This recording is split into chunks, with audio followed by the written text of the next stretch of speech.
Loki and Scarlet Witch are getting their own television series, and it's the MCU characters. There's a bunch of craziness with this story. We are breaking it all down. This is the Nerdy News Rundown. Let's get you filled in. I wonder how much coffee Kevin Feige drinks, because, I mean, this guy's like always working it. It's gotta be a lot. Hey, shout out to David Albee, who pointed this out to us on Twitter when this story first broke. I was just chilling on the couch and had no idea, so thanks, David, for bringing this to our attention. This story was broke by Variety. It is all about a couple of different series that are being developed for the Disney streaming service, which will be called Disney Play. Now, real quick, I want to say that there were rumors months ago that there was going to be a better continuity between Marvel Television and the MCU, and I think that those rumors back then were actually pointing to this eventual reality. So what Variety is reporting right now is that there will be multiple series developed for that Disney Play streaming service in 2019. One of these shows is going to focus around the Loki character, while another one will be focusing around the Scarlet Witch character. Now, originally when I read these reports, I thought they were both going to be a part of one series, but it looks like they're actually going to be separate series, and either way, I'm cool with it. Now, what's really interesting about this is that both Tom Hiddleston and Elizabeth Olsen are said to reprise their roles for these series. So you're actually going to get a Tom Hiddleston Loki series, and you're actually going to get an Elizabeth Olsen Scarlet Witch series. Now, that in itself is just mind-blowing, but let me just tell you a couple more points here before I get to the fanboying out and talking about why I'm so excited about this. Kevin Feige is said to be heavily involved in both of these series, and they are going to be connected to the MCU in a very integral way. We can expect a massive budget for these series, as they will be made to push the streaming service and get people to subscribe to them. The Jon Favreau television series, right out of the gate, is going to have a budget on the level with the end couple of seasons of Game of Thrones. Disney is throwing a lot of money at this streaming service to get people to sign up.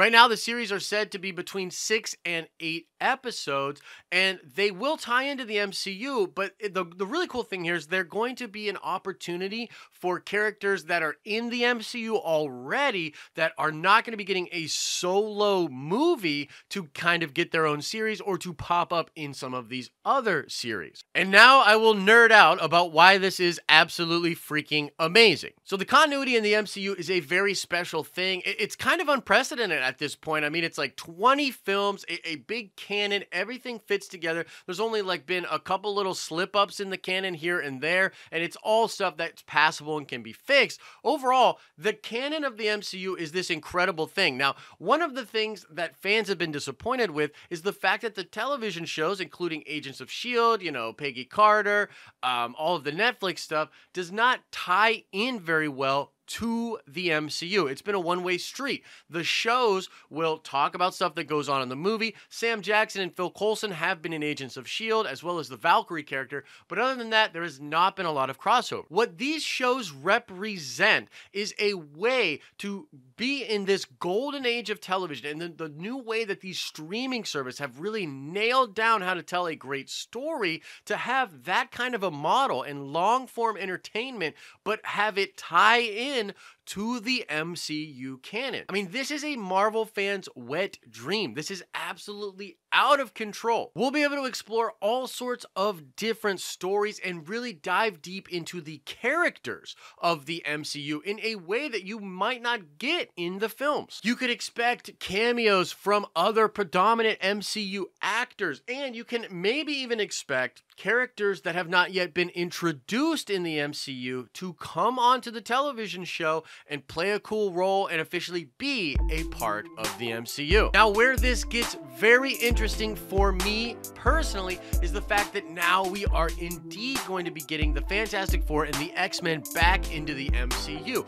One of the things that all of these pundits and YouTubers and journalists out there have been sort of pondering on is how the heck are they going to put all these new properties into their canon when they are already doing 3 films a year, and they have a bunch of films slated for the next couple of years, I believe up until 2020. Enter in Disney Play and enter in these types of shows. This might be how we get an X-Men introduction into the MCU. I can see them doing a Fantastic Four show just like this. In fact, I feel like the television model might work better for the Fantastic Four because of the family dynamic and the fact that you really need to spend time with these characters to understand their dynamic and their drama. Look, I'll just come out and say it. I think this news is way bigger than the Captain Marvel trailer, although you guys know if you watched the show yesterday, I wasn't really wowed by that trailer. By the way, a lot of you are wowed by that trailer. That's totally cool. I'm totally fine with that. But for me personally, this idea, this new area of canon, this new playground that we get to experience and hang out in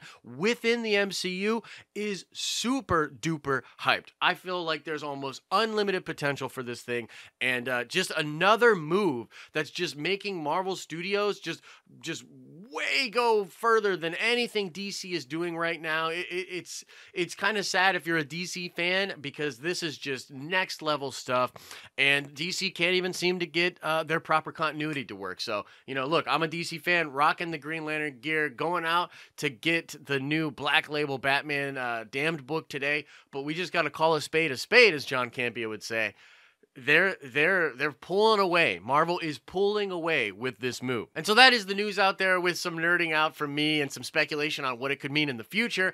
I want to know, how hyped are you guys about these new series being on the Disney streaming service? The fact that we're getting more Loki, a fan favorite character. The fact that we'll get to explore more with Scarlet Witch, a character that I really enjoy as well. And the potential for X-Men and Fantastic Four. I mean, like, let's geek out. Let's nerd out a little bit. Let me know your thoughts in the comment section below. That's going to do it for the Wednesday show. Guys, we're halfway through the week. It's New Comic Book Day. Get out there, get some books, and you're going to make it through this week. I promise you, we'll do it together. As I always say, I hope you are having an awesome and nerdy day, and I will see you in the next video.